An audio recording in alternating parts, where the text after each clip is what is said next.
कवन फुलवा फूले मैया साँझवा सबेरवा हो कि कवन फुलवा नाय हो कि कवन फुलवा नाय फूले ठीक दुपहरिया हो कि कवन फुलवा नाय फूले ठीक दुपहरिया हो कि कवन फुलवा नाय बेला चमेली फूले साँझवा सबेरवा हो कि अड़हुल फुलवा नाय हो कि अड़हुल फुलवा नाय फूले ठीक दुपहरिया हो कि अड़हुल फुलवा नाय फूले ठीक दुपहरिया हो कि अड़हुल फुलवा नाय कौन मैया के डोलवा लागे साँझवा सबेरवा हो कि कौन मैया नाय हो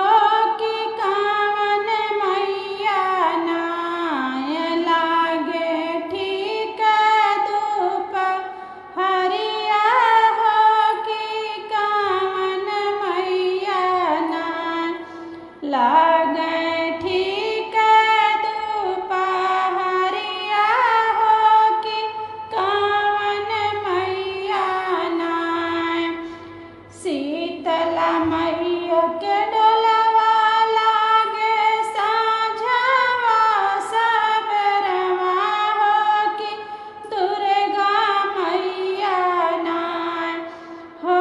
कि दुर्गा मैया नाय लागे ठीक दुपहरिया हो कि दुर्गा मैया नाय लागे ठीक दुपहरिया हो कि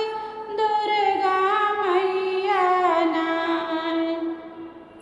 कवन मैया के डोलवा लागे लाल पियर ओहरवा हो कि कवन मैया नाय हो कि कवन मैया नाय लागे मखमल